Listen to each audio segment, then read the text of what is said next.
Okay, so today, as I said, we've got Becca and Bonnie, and we're going to ask them to begin. And let's see, I think what I'll try, I'm going to put it on speaker, so hopefully when you speak, you'll show up. Okay, there you go, girls. Okay. Well, we kind of were chatting one day and kind of talked a little bit about each of our media and how really different they are. And wouldn't it be fun if we tried combining, and what would that look like? And is it even possible? And neither one of us knew that much about the others media. And it gave us a push. And that was, well over a year ago. And from that, we got into the what ifs. And the what ifs were, if you do this, I wonder if I could do that. Or if I do this, could you add to that? And the combination of really working together gave us all kinds of openings to try things neither one of us have ever tried before. And it gave us a chance to keep each other on task. And we came up with some really exciting combinations. Right, Becca? Yes, Hey, Becca. Bonnie. Yes. Hey. Okay, so the thing I wanted to talk about is sort of how to, if you wanted to do a collaboration, how to make it work, at least what worked for us. And first off, to have a partner who does something as different as possible from what you do. And actually, Judy really brought this home to me. She sent me a little note and said the pieces that she liked the best were the, those two birds where there's a glass bird on one side and fabric on the other. Mm-hmm. And that she liked those the best. And I think that's a true thing, right? I mean, the more you can mix it up, the more interesting it's going to be. So when you're collaborating with somebody, I would recommend that you find somebody who does something really different than what you do. Yeah, and then the other thing that was really helpful to me was in working with another person to have it be as specific a theme as is humanly possible. So, so first we started talking about, let's do a marsh. Okay, we're gonna do a marsh. So, what would that look like, and birds and, whatnot. And then to add in some kind of conflict. So again, you've got something to work with. And then it got even more specific. So you can't tell this from looking, but one of our windows for me was morning, and one of our windows was evening. And it helped then to get the color theme to work together, right? So that we could coordinate that way by knowing what we were very specifically working towards. So all of those things I would recommend that you do. And it occurred to me after the fact even that we could, even when I'm not working with Bonnie or somebody, I could do the same things with my own stuff, right? Is to try to incorporate these different bits and pieces and get really specific about what it is that I want to portray. So go try a collaboration. Super fun. It's like art tag on steroids. It really is. And I think the best part of that is it's fused our relationship as friends, but also our relationship as artists. And we're already talking about what ifs on to the next one, and what can we do and what that's going to do. And it's already got both of us thinking in ways that we haven't thought about before. Okay. Okay. And I guess I'm on. Yeah, I'm on with, I guess I'm on with what I do. And as you know, I work in glass all kinds of glass. Primarily, probably, this is sheet glass. This is kind of a starting place. It's just a flat piece of glass. From this, you can do, all kinds of things. The other glass that I work in is called frit, which is ground glass. It comes in a variety of. It comes in a variety of. Marky, we have you on Brit. You talk. Okay. This is glass powder.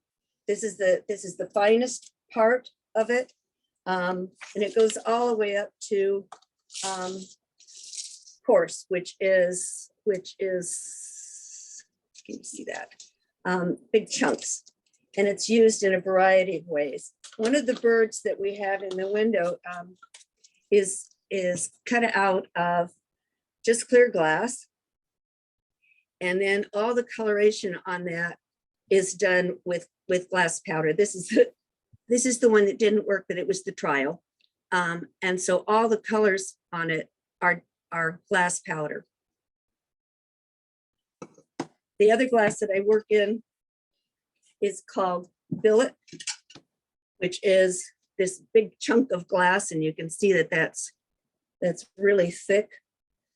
This is used, you break it up with a hammer, and it's used for casting. The egret, the white egret in our window is cast glass, and it's made out of billet. When we first started, I knew that I wanted to make something three-dimensional.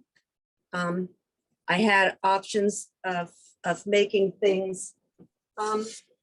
They were shaped because there are any number of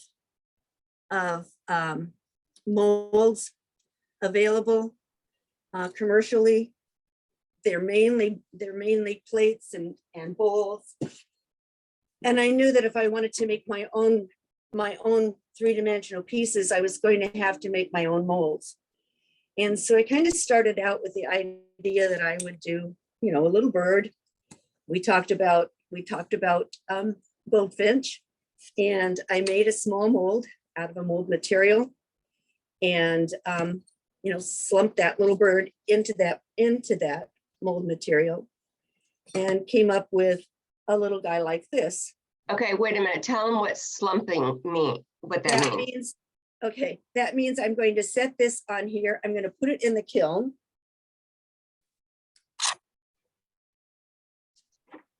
That is my big kiln. No, that's your light. Okay. That is my big kiln. There we go. Okay. And then it heats up, and as the glass heats up, it will drop into that mold, and it slumps into that mold. Thanks, Becca. Mm-hmm. So I made two, and I glued them together, and it came to be sort of the three-dimensional I wanted. This was the trial, and it didn't work out the way I wanted it to, but it gave me the idea. And I made some other little birds, and then we decided the glass didn't work. It was much more fun with Becca's little guys. But it gave me the idea of how I was going to make the herons that I wanted to make. So I made this guy. Started out with paper mache, and then he's covered with clay, and he has all kinds of texture on him. And I knew I needed to make a mold for him in order to use the same kind of style, a front, a side and a side, and that would give me the dimension I wanted. So the first one worked out really great. And I used a mold material that I've never used before. And it's kind of a plaster. This was the first little guy that I made, that I actually cast with it. And so the disadvantage of using this is you get to only use it once, and then it just kind of crumples. But I made the mold, and I cut him out, made him flat, and slumped him into the mold, and he worked great. He had everything I wanted on him until I turned around and whacked his head on the back of my counter and beheaded him. So it was having to start all over again. This is when working with somebody really helps, because they encourage you to not quit. So I used it as another mold material, and this one is called silk mat. And it's a really flexible sort of fabric-like material. And then once you use the rigidizer on it, which makes it, wet and hard, you can then mold that around whatever you have. And so this is the mold that I made. And this is one of the birds that we have in the window, half of him. And then I went to make the other half. And this is the bird that we call Mr. Wonky. And Mr. Wonky decided that he did not want to just slump in here like you're supposed to. So he slid into the mold and he twisted his head, and I figured he was gone. Until Becca and I talked about how we were going to do this, because I didn't have two parts of birds. I had one half. And we came up with the idea that, Becca came up with the idea that she could do the other half of that bird in fabric. And those are the two herons that we have in the window. And that's how they came about. A happy mistake. It was a happy mistake, or whatever that is. Yes, a happy mistake.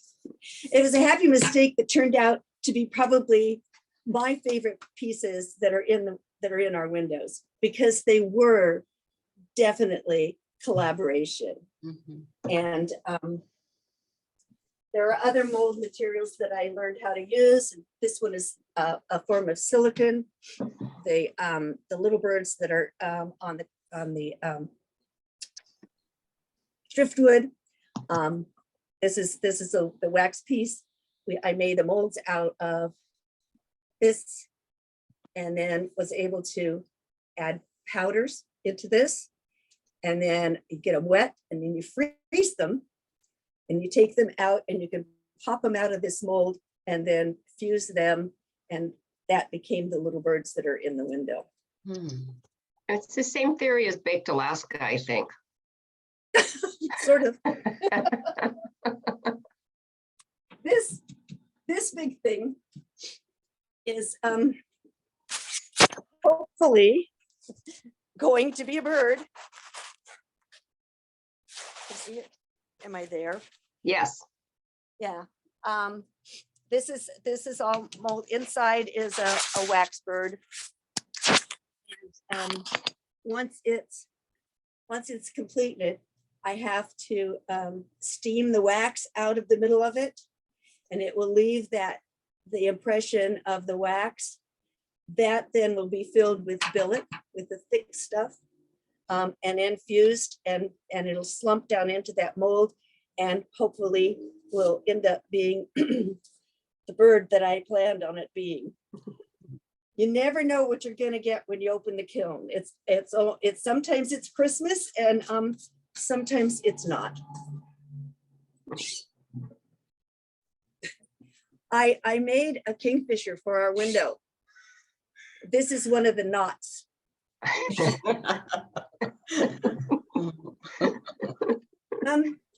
The colors are good, but it doesn't look like a bird. Anyway, tons of other things that go on with glass, but that would take many more hours than we've got now. So I will answer any questions that I can. My blue jay is probably going to come in and get peanuts, and just be prepared. Anybody have questions about just those? Yes, I have a question.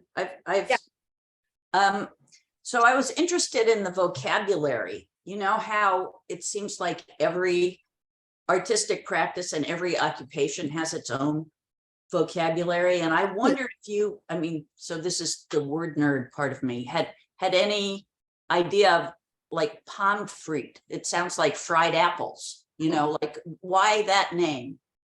Or, Frit, F-R-I-T. It's Frit, F-R-I-T. Why that name?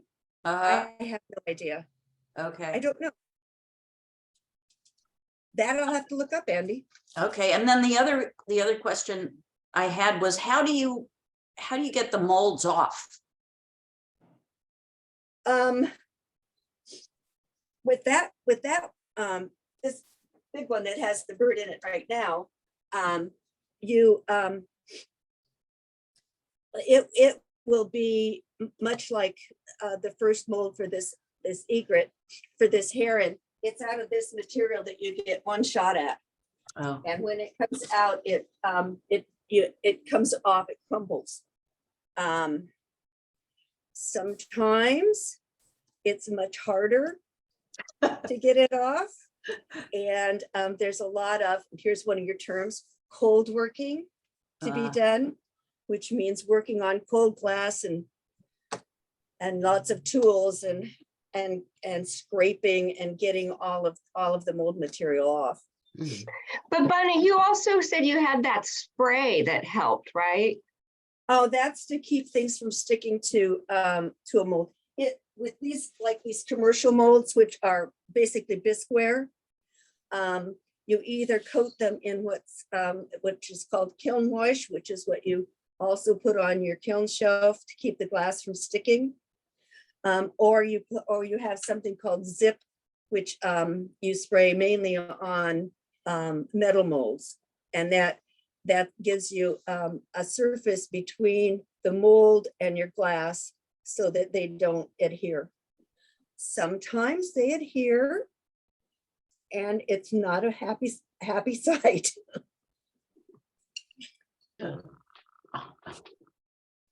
Yes, Nancy, I can hear you. How did you happen to get into glass work? When I retired, because I live in this old house, I wanted a new fixture from our dining room, and I wanted it a stained glass fixture. And I happened to be really lucky to live 2 doors down from a very skilled glass artist named Jan Claybone. And when I retired, they took me into their studio, and the first piece of glass that I ever made, and the first cuts of glass that I ever did, was making an 800-piece stained glass chandelier for my dining room. And from there, it stained glass then kind of got to be too.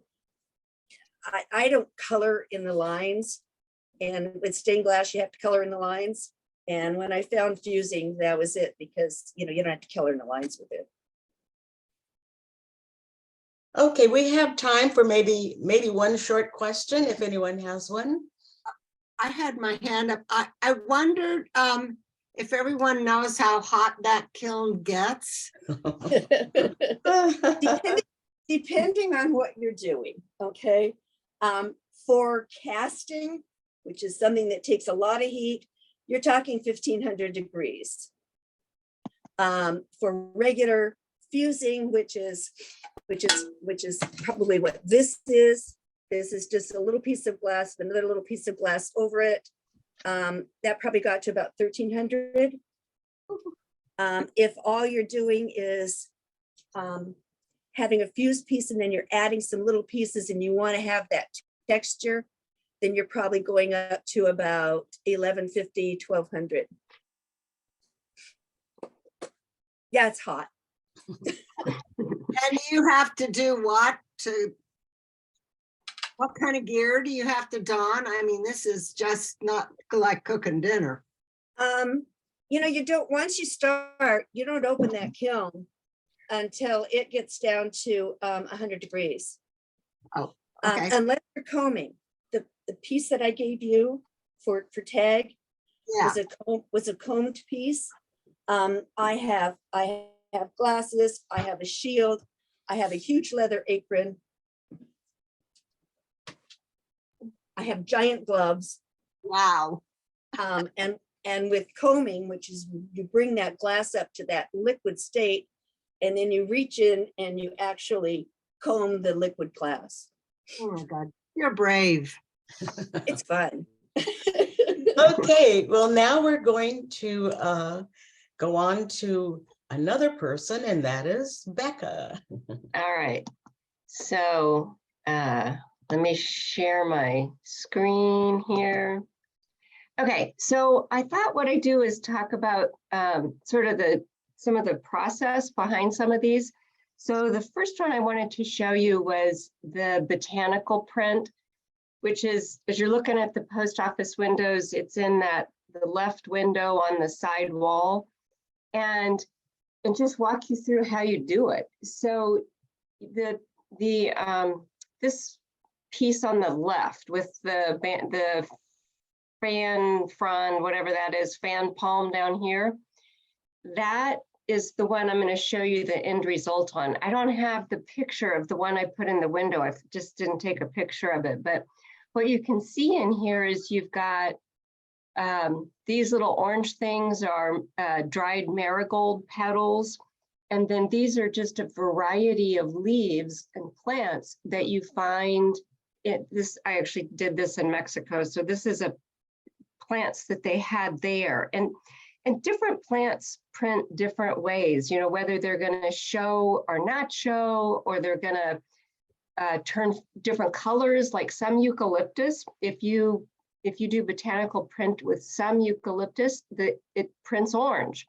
So it just varies with the plant you're using. So the way you do it is you take your target fabric, that's what is called the piece that you want to have as your artwork, and you have to soak it in a mordant. And a mordant is a natural chemical that makes it do different things with the plant that's put on top of it.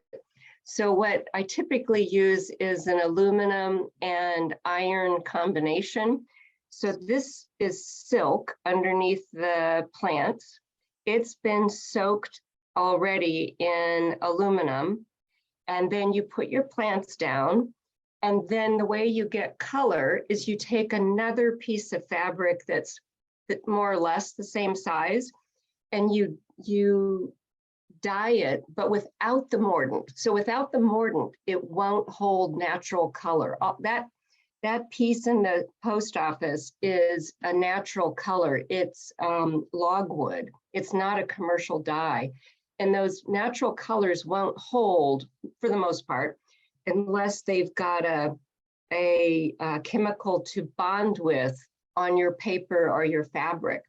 So you take another piece of fabric that's you've now soaked in the dye, but didn't put that special chemical on.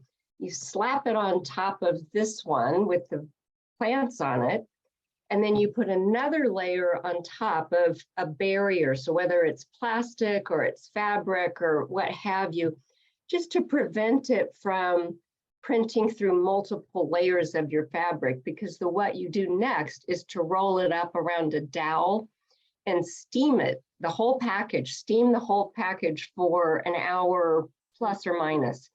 And that's how you transfer the colors. So notice this palm frond for a second, and also this leafy, I don't know what it is up here. And then here's what it looked like after the fact. So this pink was called lac. Again, it's a natural dye. And those little marigold petals are all these little orangey bits in here. That one I told you to notice, it barely printed at all. All it did was act like a barrier with this pink color, so it didn't come through. But like, look at this guy up here. He printed great, exactly like you would think the leaf looked like. So different leaves do different things with different mordants and fabrics. And, you know, like Bonnie was saying, you kind of never know what you're going to get until you take it out of either the steam bath or you can boil it. you take it out and unwrap it, and then you see what you got. It's Mm. always an exciting surprise. Okay, next picture. There it is. Okay, so the other thing that I really like to do is to use rust as a dye. So Bonnie and I went to the local junkyard and found these 2 big pipes that were just super rusted out. And the way I'll walk you through the process in a second. So anyway, so remember this background is just straight rust on silk. Mhm. And then this one, sorry, this is the only picture I have, is this background is cyanotype, which is what they used to use to make blueprints. So again, it's a naturally occurring chemicals, and it's actually the chemical behind Prussian blue pigment. So for painters, it's the same chemical mineral that's Prussian blue. And in this, you can see some of this yellow here is the way you process cyanotype is you get your paper or your fabric soaked in that chemical combination. It's a liquid. And then you can put anything you want on top of it, and you stick it out in the sun. And depending on, how bright the sun is or the clouds or what have you, it takes anywhere from 15 minutes to an hour to turn into this beautiful blue. And wherever it wasn't able to get sun on it, so in this case, this yellow, there were some reeds that Bonnie brought me, the sun couldn't get to it, so it didn't print the dark blue. And then this one is a combination. So first I did the rust dye on it, and then I did the cyanotype over the top of that to get both of those on one piece of fabric. So let me walk you through how to make this work. So this is that tube I told you about. So I had my piece of fabric, you get it wet, and I've had the best luck with water and a little bit of white vinegar. You get it wet, you wrap it around the rusty thing, and then you wrap it in plastic just to keep it damp, just so it doesn't dry out so fast. And then you put it out in the sun. And if it's a warm day and sunny day, then it starts happening in, half an hour, 15 minutes. You'll start to get some transfer of the rust onto your fabric. This one I just did last week, so it was kind of cold. And so this took about 2 hours or so before that rust started to really transfer well. And the difference in the color is this is where it was hitting the tube directly. And this over here is where it was wrapped around. So it's a layer away from the rust tube. So that's all you do. That's it. And then you can do like super cool, rusty patterned things, right? And have it transfer. And once you do this, once you get the rust that you want on your fabric, then you have to stop the rust because it will continue eating away and it's like it's alive, right? And so you got to make it stop. And the way you make it stop is you soak it in a water and baking soda solution, and it stops the rust from happening. So then what I did was I took my cyanotype mix, the 2 chemicals that you mix together, and it's a liquid, and I just dunked this in that liquid, and you have to do it in the dark, right? Because it's gonna, as soon as it gets light, it's gonna start to change. So I had just taken it out of the liquid and laid it down outside, and yes, it makes a colossal mess. So then I like to pour water on it. So when you pour water on it, it kind of makes that cyanotype move around a little bit and flow and give you some interesting patterns. So this was right when I put it down. This was 8 minutes later.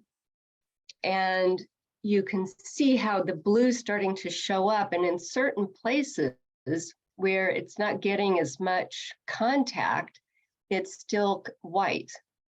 And then this, I left it out and let it dry.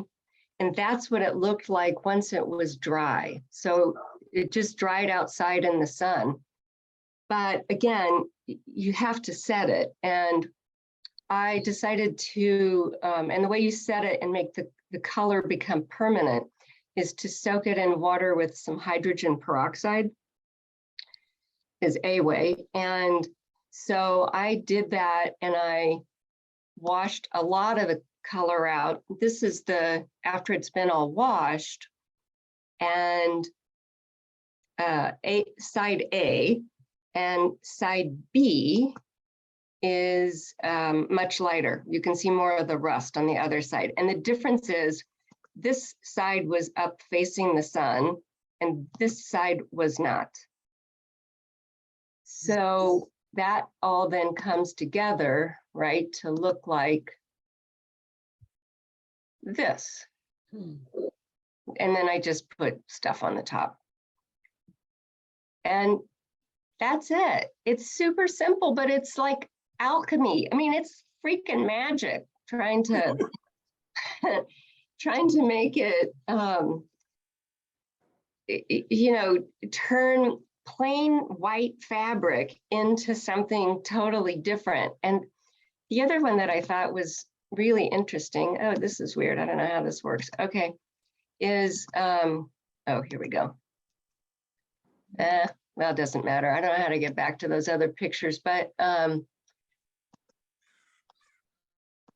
here we go. I found them again. Ew. Is so like this one. The other thing I think was really interesting about this was that the fabric itself had a woven pattern in it, and they dyed differently. They just did different things with the cyanotype on it. So that's it. Oh, and I wanted to tell you that if anybody wants to come over and play with this, I would be delighted to show you. And we can play and try it out and see how any of this goes for you. Just let me know. And I'll piggyback that. Yeah. That if somebody would like to try and play with glass, we'll have to do it in small groups because I only have so many tools, but I can put together some projects for people to try. Yeah. And one other thing I just kind of wanted to add, because when you were talking about the reeds, I think one of the really fun things about our collaboration is it gave me new eyes. It gave me new eyes. I was driving home from my daughters along the river and I saw these reeds and I thought, oh, Becca needs those. And I stopped by the side of the road and cut reeds. I've driven by those reeds for years and never paid any attention to them. And I still wouldn't have, except I thought, oh, Becca can use these. And that's one of the really fun things about collaboration, I think.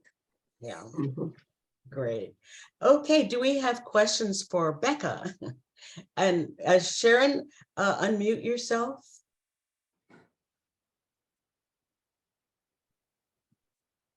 Okay.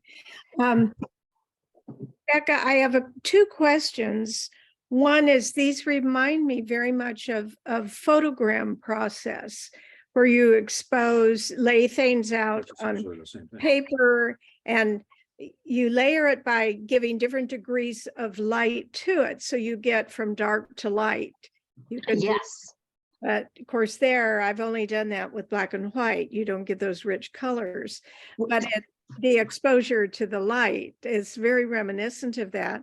And I'm wondering if they fade. You're working with chemistry. If it's exposed to light over time, does it fade? Or do you have to know- protect it when you're exhibiting so that you don't have Yeah. that as a preserve? So far, it has not. And I was thinking that it probably would, but so far, and I've got a couple of pieces that I've had up in the house now for a year or two, and so far, it hasn't. So fingers crossed. And you know, the other thing, what you were saying about that other process, I have not done this, but you can take a photograph and if you print it on a transparency, you can then put it over a fabric or paper that's been treated with cyanotype, and it'll print your photograph in blue and white. Right, put it over. A piece of paper that you've painted with the cyanotype. So you apply the cyanotype, right, to the fabric. Yes, And it also has that similar quality as batik, but that I think was done with wax and then Yes. removal of that. right, So, right. Well, it's just fascinating. And I just wanted, to say something. oh, about that. Rich has. Yeah, something I to just say. wanted to mention that I have a couple of prints that my dad did when he was, this is, now we're talking like 1944. And he was an engineer, and of course they use blueprints, and basically it's the same process. Yes, And that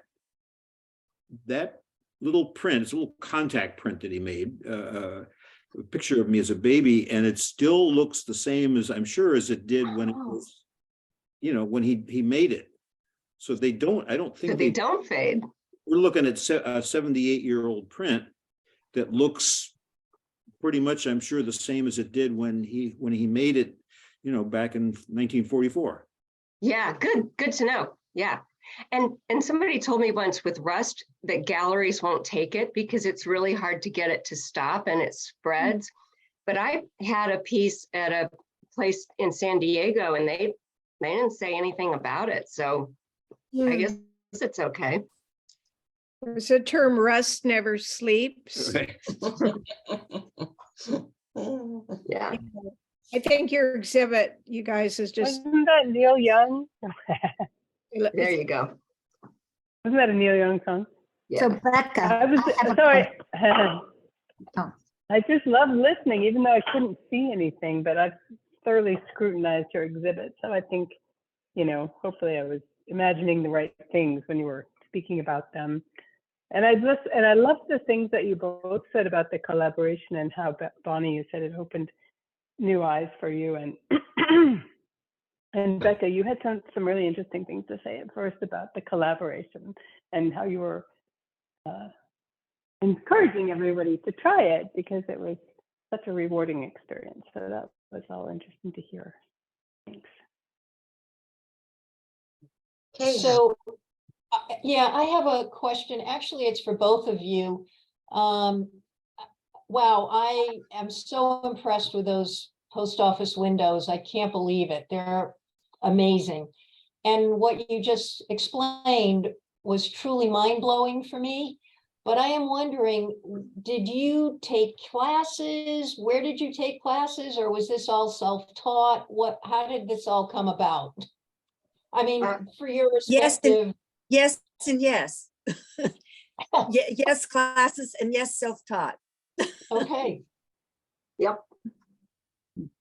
A lot of experimentation. I think that was what was really fun about us doing this project is it just kind of opened the door to experimentation for both of us. Yeah, the only class that is relevant to this exhibit was the botanical class I took and the natural dyes, but the other stuff, I just decided I should try it. It just must be done. And I have a lovely class friend, a Facebook friend in Canada who is an incredible caster and gave me lots of advice and a lot of help. okay. Well, both of them are fantastic. I can't congratulate you both enough. yes. Yeah. Thanks. Jackie, did you have something? yeah, Becca, I wanted to know how you got your images Yeah, we saw the process of the fabric and the background, but I didn't know how you got your images, the flowers, the stems. Those are real flowers. So you just put the real flowers on there and Yes, yes. and then they yes. stick. Well, because It's the magic. you're okay. So for example, take a rose leaf, right? Right. So most leaves are different, side A and side B. So side A is the top and side B is the one that doesn't get as much sun. Side B prints more. So you just put them, as many side Bs as you can identify, down on the fabric and do the layering, right? Like I mentioned, and you roll it super, super tight. So it doesn't work. And then you rubber band or twine or what have you to keep it from unrolling. You can't do it well, at least, with things that won't bend. So like a twig, right? Because you've got to be able to roll it super tight. The first couple of times I did it, once I got home, I didn't roll it tight enough and I had things that were too woody. And what happens is then the water from the steam or the boiling gets in and it kind of, makes a messy blob instead of a defined leaf. So you just roll it super, super tight. That was the biggest shift I had to make once I got home, was learning how to get it tight enough that they weren't going to move. So the fabric's still wet. This fabric's still wet. Then you put. It doesn't have to be. The fabric doesn't have to be. Oh. You can do that pre-treatment and then set it on a shelf and pull it out a month later and do it. And then how big is your pot that you steam things over? That is the big problem. So what a lot of people do is to get like tamale steamers, which can be really big. So that seems to be the preferred pot to use. What I have is I add a big stock pot that's maybe, I think it's 15 inches across and maybe 20 inches deep. And that works pretty well. But the other thing that worked really well is I have a fish steamer, those long oblong pans. Those are perfect. As a matter of fact, if anybody ever finds a really big pot, either the stock pot or the fish pan that's really cheap, let me know. And you have a grate on it? You have kind of a. Yeah, so I used an induction burner. So if I'm steaming, I just put a little steam basket on the bottom, right? Or I used rocks or a brick or whatever just to keep it out of the water. If I'm boiling, of course, you just dump it in. And then I use an induction burner because I don't want to sit there Oops. and watch it and worry about, oops. A lot of people use either an electric burner or an induction burner, so you don't have to worry about torching everything. Well, Becca, I have this is fascinating, absolutely fascinating for both of you, my God. No, so crazy. Yes, ma'am. I have a wallpaper steamer, which is what I use to steam the wax out of molds. Could you do that with a wallpaper steamer? Isn't that the handle? No, I Yeah. don't want, you'd have to stand there for 2 hours. Right. Yeah, Right. well, hello. Yeah. Welcome to my life. Yeah. Yeah. So I had a question about the collaboration. Did you have regular meetings or did you go back and forth on messaging? How did you do that? We talked almost every day. Wow. Well, The fun part of this, I think, is I knew what Becca was doing because we certainly looked at her, we made sure we saw what each other was doing and she knew what I was doing. And we knew that some things went together because we did the water in my driveway. But until we hung it in the post office, we had never seen all of it together Oh, my gosh. Mm, and how it was going to be put together. So it was magic. yeah. We I'm weren't sorry, sure. Beck, I think I jumped in on you. No, that's it. Just, yeah, we talked all the time and mostly it was, it didn't work. Now what do I do? That was what most of the conversations were about. Definitely. I am gonna throw this away. Yeah. No, don't. Yeah, yeah. Yeah, we weren't sure all the pieces were gonna go in the window. As a matter of fact, that pink flower piece I showed you, I took it down with me to the post office. And actually one other piece that I wasn't, because I wasn't sure how it was all gonna look, right? And so I brought some extras just in case. Wow. That was the cattails. You know, I made the cattail tops. We took one of Becca's tomato cages and cut that up for the stems. And then her suggestion was to wrap it with, the casting material that you use for casts. And that's what the stems are wrapped with. But that was another collaboration that we did. But I mean, not all of those made it into the window either because we just had too many. And I understand that you had help from another person, right? Paige? Oh, yeah. The egret, which is very heavy, and the oyster catcher, which is very heavy, needed better legs than what I was able to make for the herons. The herons' legs are made out of brass tubing, and they were heavy enough to support. But the egret is a solid piece of glass and very heavy. And I knew I needed something heavier.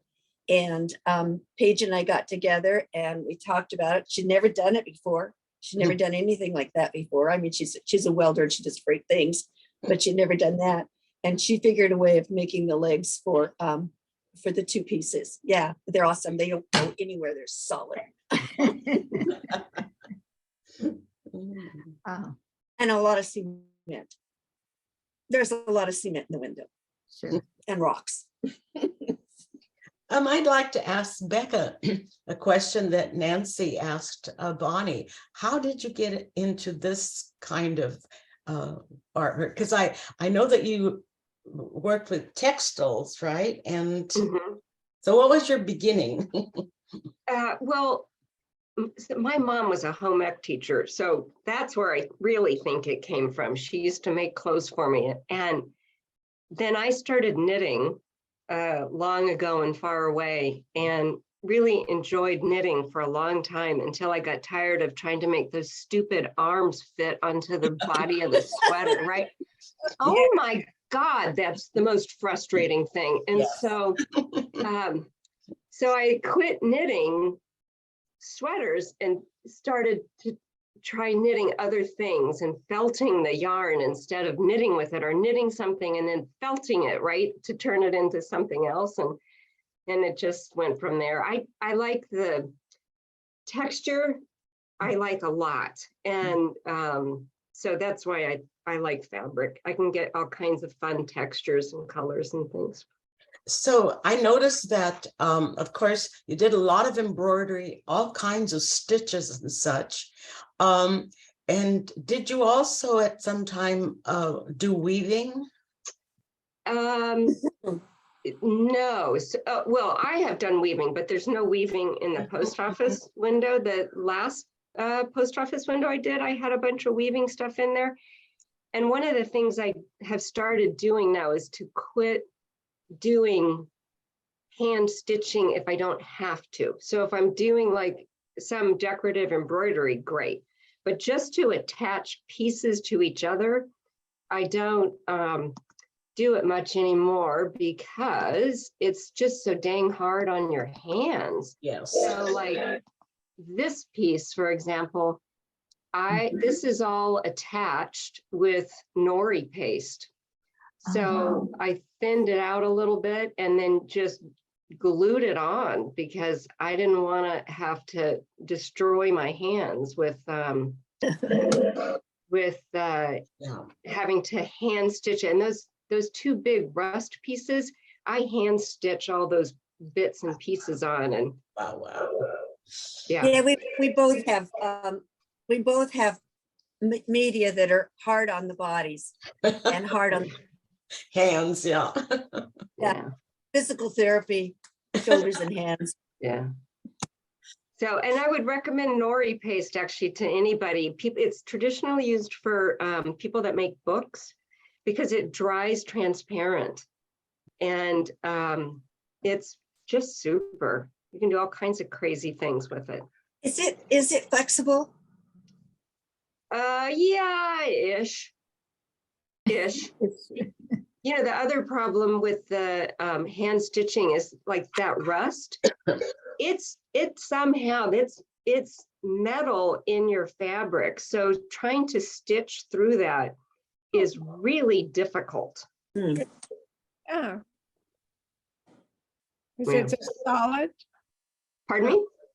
Is it a solid?